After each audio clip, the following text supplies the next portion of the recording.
Hello, good morning. Today's March 15th. We have a commentary. Joshua's farewell address. The initial phase of the conquest now complete, Joshua turns his thoughts to the ongoing need for Israel's spiritual commitment to God. In a manner reminiscent of Moses, Joshua addresses his people on three separate occasions. The first is a farewell to the soldiers of the eastern tribes who have joined the western tribes in taking Canaan. Joshua blesses them and exhorts them to remain faithful to God and his laws. Great concern arises when the rest of Israel learns that the eastern tribes have built an altar on their way back across the Jordan. But all ends well when it is learned that no rebellion was intended, as some had feared. Joshua's second address to the western tribes is a review of God's blessings and a stern warning against involvement with pagan people and their idolatry. The last address calls for the people to renew their covenant with God, as each generation must do for itself. The people vow to be faithful, but Joshua knows that it is easier said than done.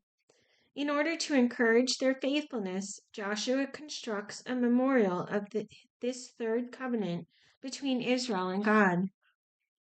Then Joshua summoned, we're in Joshua 22:1.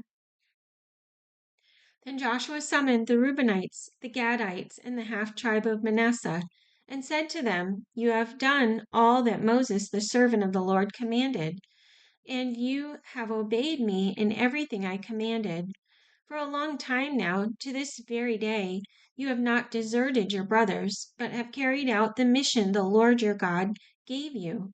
Now that the Lord your God has given your brothers rest as he promised, return to your homes and in the land that Moses, the servant of the Lord, gave you on the other side of the Jordan.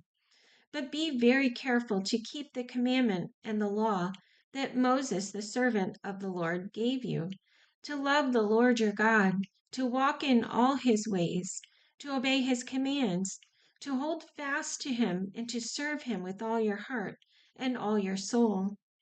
Then Joshua blessed them and sent them away, and they went to their homes. To the half tribe of Manasseh, Moses had given land in Bashan, and to the other half of the tribe, Joshua gave land on the west side of the Jordan with their brothers. When Joshua sent them home, he blessed them, saying, "Return to your homes with your great wealth, with large herds of livestock, with silver, gold, bronze, and iron, and a great quantity of clothing, and divide with your brothers the plunder from your enemies." So the Reubenites, the Gadites, and the half tribe of Manasseh left the Israelites at Shiloh in Canaan to return to Gilead, their own land, which they had acquired in accordance with the command of the Lord through Moses. When they came to Galiloth, near the Jordan, in the land of Canaan, the Reubenites, the Gadites, and the half tribe of Manasseh built an imposing altar there by the Jordan. And when the Israelites heard that they had built the altar on the border of Canaan at Galiloth, near the Jordan on the Israelite side, the whole assembly of Israel gathered at Shiloh to go to war against them. So the Israelites sent Phinehas, son of Eleazar the priest, to the land of Gilead, to Reuben, Gad, and the half tribe of Manasseh. With him they sent 10 of the chief men, one for each of the tribes of Israel, each the head of a family division among the Israelite clans. When they went to Gilead, to Reuben, Gad, and the half tribe of Manasseh, they said to them, "The whole assembly of the Lord says, 'How could you break faith with God, the God of Israel, like this? How could you turn away from the Lord and build yourselves an altar in rebellion against him now? Was not the sin of Peor enough for us? Up to this very day we have not cleansed ourselves from that sin, even though a plague fell on the community of the Lord. And are you now turning away from the Lord? If you rebel against the Lord today, tomorrow he will be angry with the whole community of Israel. If the land you possess is defiled, Come over to the Lord's land where the Lord's tabernacle stands, and share the land with us. But do not rebel against the Lord or against us by building an altar for yourselves, other than the altar of the Lord our God." When Achan, son of Zerah, acted unfaithfully regarding the devoted things, did not wrath come upon the whole community of Israel? He was not the only one who died for his sin. Then Reuben, Gad, and the half tribe of Manasseh replied to the heads of the clans of Israel, "The mighty one, God, the Lord. The mighty one, God, the Lord, he knows. And let Israel know.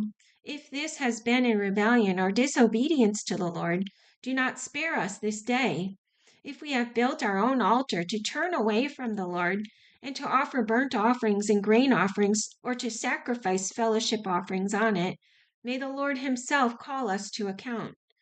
No, we did it for fear that some day your descendants might say to ours, 'What do you have to do with the Lord, the God of Israel? The Lord has made the Jordan a boundary between us and you Reubenites and Gadites. You have no share in the Lord, so your descendants might cause ours to stop fearing the Lord.' That is why we said, 'Let us get ready and build an altar,' but not for burnt offerings or sacrifices. On the contrary, it is to be a witness between us and you and the generations that follow, that we will worship the Lord at his sanctuary with our burnt offerings, sacrifices, and fellowship offerings. Then in the future, your descendants will not be able to say to ours, 'You have no share in the Lord.' And we said, if they ever say this to us or to our descendants, we will answer, 'Look at the replica of the Lord's altar, which our fathers built, not for burnt offerings and sacrifices, but as a witness between us and you.' Far be it from us to rebel against the Lord and turn away from him today by building an altar for burnt offerings, grain offerings, and sacrifices, other than the altar of the Lord our God that stands before his tabernacle." When Phinehas the priest and the leaders of the community, the heads of the clans of the Israelites, heard what Reuben, Gad, and Manasseh had to say, they were pleased. And Phinehas, son of Eleazar the priest, said to Reuben, Gad, and Manasseh, "Today we know that the Lord is with us, because you have not acted unfaithfully toward the Lord in this matter. Now you have rescued the Israelites from the Lord's hand." Then Phinehas, son of Eleazar the priest, and the leaders returned to Canaan from their meeting with the Reubenites and Gadites in Gilead, and reported to the Israelites. They were glad to hear the report and praised God, and they talked no more about going to war against them to devastate the country where the Reubenites and the Gadites lived. And the Reubenites and the Gadites gave the altar this name, a witness between us that the Lord is God. After a time had passed, and the Lord had given Israel rest from all their enemies around them, Joshua, by then old and well advanced in years, summoned all Israel, their elders, leaders, judges, and officials, and said to them, "I am old and well advanced in years. You yourselves have seen everything the Lord your God has done to all these nations for your sake. It was the Lord your God who fought for you. Remember how I have allotted as an inheritance for your tribes all the land of the nations that remain, the nations I conquered between the Jordan and the great sea in the west. The Lord your God himself will drive them out of your way. He will push them out before you, and you will take possession of their land as the Lord your God promised you. Be strong. Be careful to obey all that is written in the book of the law of Moses, without turning aside to the right or to the left. Do not associate with these nations that remain among you. Do not invoke the names of their gods or swear by them. You must not serve them or bow down to them, but you are to hold fast to the Lord your God as you have until now. The Lord has driven out before you great and powerful nations. To this day, no one has been able to withstand you. One of you routs 1,000, because the Lord your God fights for you, just as he promised. So be very careful to love your God. Love the Lord your God. But if you turn away and ally yourselves with the survivors of these nations that remain among you, and if you intermarry with them and associate with them, then you may be sure that the Lord your God will no longer drive out these nations before you. Instead, they will become snares and traps for you, whips on your backs and thorns on your eyes, until you perish from this good land which the Lord your God has given you. Now I am about to go the way of all the earth. You know with all your heart and soul that not one of all the good promises the Lord your God gave you has failed. Every promise has been fulfilled. Not one has failed.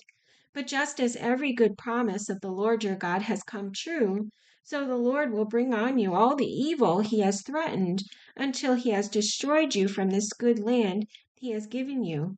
If you violate the covenant of the Lord your God which he commanded you, and go and serve other gods and bow down to them, the Lord's anger will burn against you, and you will quickly perish from the good land he has given you.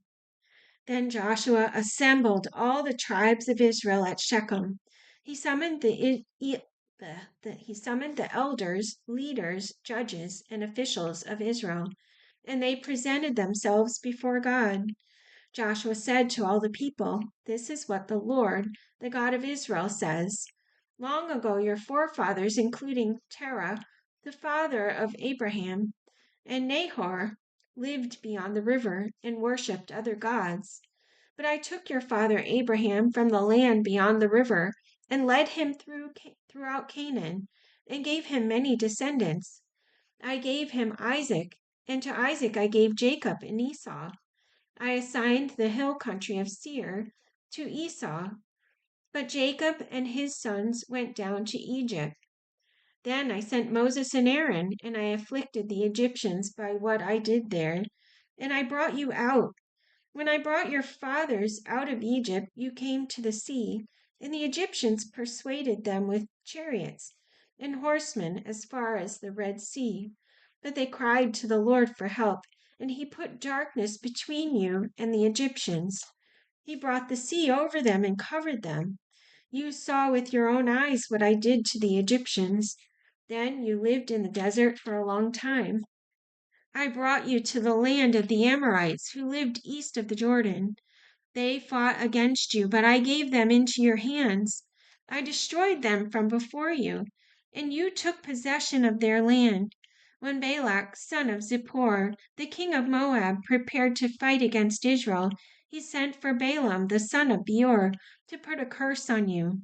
But I would not listen to Balaam, so he blessed you again and again, and I delivered you out of his hand.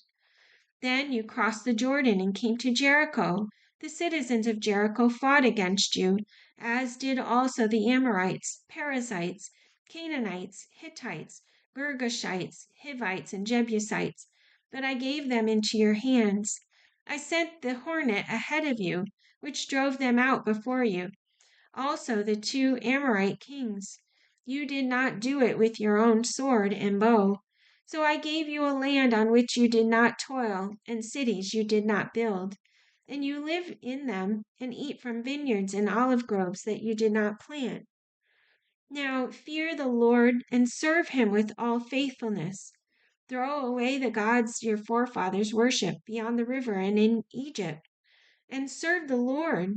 But if serving the Lord seems undesirable to you, then choose for yourselves this day whom you will serve, whether the gods your forefathers served beyond the river, or the gods of the Amorites, in whose land you are living. But as for me and my household, we will serve the Lord." Then the people answered, "Far be it from us to forsake the Lord to serve other gods. It was the Lord our God himself who brought us and our fathers up out of Egypt from that land of slavery and performed those great signs before our eyes. He protected us on our entire journey and among all the nations through which we traveled. And the Lord drove out before us all the nations, including the Amorites, who lived in the land. We too will serve the Lord because he is our God." Joshua said to the people, "You are not able to serve the Lord. He is a holy God. He is a jealous God. He will not forgive your rebellion and your sins. If you forsake the Lord and serve foreign gods, he will turn and bring disaster on you and make an end of you after he has been good to you." But the people said to Joshua, "No, we will serve the Lord." Then Joshua said, "You are witnesses against yourselves that you have chosen to serve the Lord." "Yes, we are witnesses," they replied. "Now then," said Joshua, "throw away the foreign gods that are among you, and yield your hearts to the Lord, the God of Israel." And the people said to Joshua, "We will serve the Lord our God and obey him." On that day Joshua made a covenant for the people, and there at Shechem he drew up for them decrees and laws. And Joshua recorded these things in the book of the law of God. Then he took a large stone and set it up there under the oak near the holy place of the Lord. "See," he said to all the people, "this stone will be a witness against us. It has heard all the words the Lord has said to us. It will be a witness against you if you are untrue to your God." Then Joshua sent the people away, each to his own inheritance. All right, that's it for today.